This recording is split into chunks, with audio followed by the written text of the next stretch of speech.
Brazil versus Haiti, এই ম্যাচটাও high voltage ছিল, কারণ বাংলাদেশের ম্যাক্সিমাম মানুষ কিন্তু সাপোর্ট করে ইদার হচ্ছে ব্রাজিল নয় হচ্ছে আর্জেন্টিনা।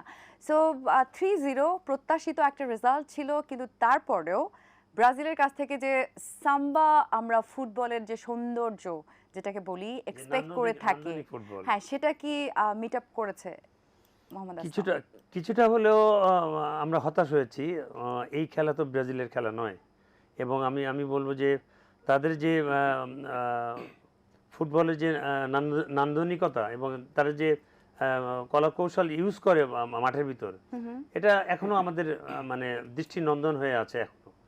তো এই জায়গা থেকে কিছুটা হলে ওরা মানে বেরিয়ে আসছে আমার মনে হয়, বিকজ অফ এই ইউরোপিয়ান ধাঁচের কিছুটা হলেও ছোঁয়া ওদের কাছেও লেগেছে আমার কাছে মনে হয়। যা কারণ আগে যে সুন্দর মানে পায়ের কারুকার্য এবং যে দর্শনীয় যে খেলাগুলো ছিল, সেই জায়গাটা টোটালি আমার মনে হয় বেরিয়ে আসছে তার থেকে, গতির উপরে চলে গেছে ওরা। ওয়েল, আমি এখানে একটু এম কায়সারের মতামত নিতে চাই। আপনি কি একমত যে ব্রাজিলের কাছ থেকে যে খেলাটা আমরা এক্সপেক্ট করি, মরক্কোর সাথে তারা কিন্তু পয়েন্ট হারানোর পরে এরপরে কিন্তু এক্সপেকটেশনটা এবং চাপটাও অনেক বেশি ছিল, আপনি কি সেটাতে স্যাটিসফাইড? দেখুন, আমি একটা চেঞ্জে বিশ্বাসী। নট নেসেসারি যে আপনি যে একটা থিওরি নিয়ে রয়েছেন যে সেই থিওরি দিয়ে আপনি সারা জীবন খেলবেন। লক্ষ্যটা কি? লক্ষ্যটা হলো গিয়ে আপনার জয়। সেটা আপনি যদি সুন্দর ফুটবল খেলে যদি জয়টা না আসে তাহলে কোনো লাভ নেই। কিন্তু যদি আপনি যে টাইপেরই খেলা খেলেন না কেন, যদি আপনি জিততে পারেন তাহলে সেখানে কিন্তু আপনার কৃতিত্বটা।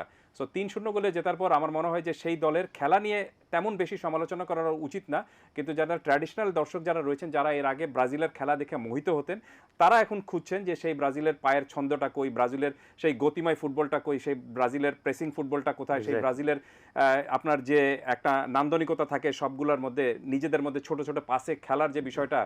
ব্রাজিল ফুটবল মানেটাই হলো যে ব্লকবাস্টার ব্রাজিল। সেই ব্লকবাস্টার ব্রাজিলকে কিন্তু আমি আজকে নিজে একটা স্টুডিও লিখেছি, সেই ব্লকবাস্টার ব্রাজিলকে কিন্তু খুঁজছেন তাদের সমর্থকরা। কিন্তু বিষয়টা হলো যে কোচ কি সেই ব্রাজিলকে খুঁজছেন যিনি এই ম্যাচ জেতানোর জন্য রয়েছেন, বা যিনি এই পুরো পিছনের কারিগর, দলের কারিগর? তিনি কার্লোস আনচেলত্তি, তিনি ইতালিয়ান কোচ, ইতালির খেলোয়াড়। তিনি এখন ক্লাব পর্যায়ে যে ধরনের ভাবে দলগুলোকে পরিচালনা করতেন, তিনি রিয়াল মাদ্রিদের কোচ ছিলেন, তিনি এর আগে অনেকগুলো দলের ইউরোপিয়ান ঘরানার দলগুলোকে, ক্লাবগুলোকে পরিচালনা করেছেন। তো এখন তার স্টাইলে তো একটু বদল আসবে, তো তার স্টাইলের সঙ্গে নিশ্চিতভাবে আপনি কিন্তু দলটাও যাবে। সো দেখতে হবে যে আপনি স্টাইল নেবেন নাকি আপনি আগে দলের জয়টা নেবেন। মরক্কোর সাথে ড্র করার পর তার ইভেন আপনি যদি আমাকে হাইতি ভার্সেস ব্রাজিল এবং ব্রাজিল ভার্সেস মরক্কোর কথা যদি বলেন, তাহলে আমার কাছে মনে হচ্ছে যে মরক্কোর বিরুদ্ধে ম্যাচটা ব্রাজিল একটু হাই প্রেসে এবং বেশি উত্তেজনামূলক খেলেছিল, এবং সেখানে তারা ম্যাচটা জিততে পারেনি। কিন্তু তারা প্রথমার্ধের 25 মিনিট পর্যন্ত মরক্কো খেলেছে, কিন্তু তারপরে ব্রাজিল খুব সুন্দর ছন্দময় ফুটবল খেলেছে, এবং সেকেন্ড হাফেও ব্রাজিল যেভাবে খেলার কথা ছিল সেভাবেই খেলেছে, কিন্তু তারা গোলটুকু পায়নি।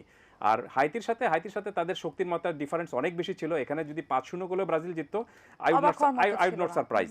কিন্তু তারপরে তারা 3-0 গোলে যে জিতেছে, সেখানে যেটা বললাম যে ব্রাজিলের সেই ফ্লেয়ারটা নাই, সেই অ্যাটাকিং ফ্লেয়ারটা নাই। ব্রাজিল যেরকম ভাবে আপনার ইন্ডিভিজুয়াল স্কিলফুল যে প্লেয়ার থাকার কথা, যেটা আমরা দেখে আসছিলাম এর আগে, তেমন খেলোয়াড়দেরকে খুঁজে পাওয়া যাচ্ছে না। তবে একজন রয়েছেন, তিনি ভিনিসিয়াস জুনিয়র।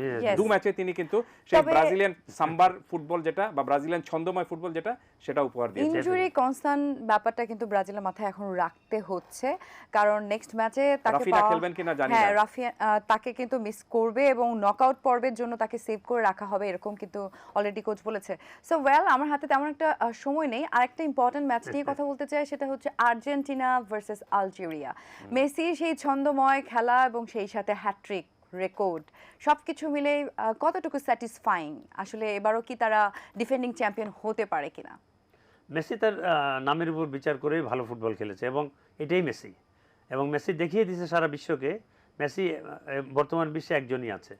সো ওর এটা মানে গড গিফটেড একটা প্লেয়ার, যার খেলা দেখে আসলে মানে মনটা জুড়ায় যায় কিছুটা হলেও। এবং মেসির যে সবথেকে বড় যে টেকনিকটা, সেটা হলো ওই দিনের শর্ট মানে স্পেসে আপনাকে এমনভাবে ডস করবে, it is only Messi can do that. Exactly. So যদি আমাকে এই প্রশ্ন করেন, তাহলে আমি বলবো যে ব্রাজিল আর্জেন্টিনা আসলে বিশ্ব চ্যাম্পিয়ন যেভাবে ছিল সেরকম ভাবে তারা শুরু করেছে, এবং এই ম্যাচের পরে মেসি সম্পর্কে অনেক আলোচনা হতো যে মেসি মানে বয়স হয়ে গিয়েছে, খেলতে পারবে কিনা। গ্রেট খেলোয়াড়কে, বিশ্বকাপের গ্রেট খেলোয়াড়কে বা বিশ্বের গ্রেট খেলোয়াড়কে, আমার মনে হয় যে এই ম্যাচের পর মেসি সেই একটা তর্কের সমাধানটা করে দিয়েছে। Exactly. He is the best. Exactly, কিন্তু যারা তর্ক করা তারা তর্কের খাতিরে তর্ক করতেই থাকে।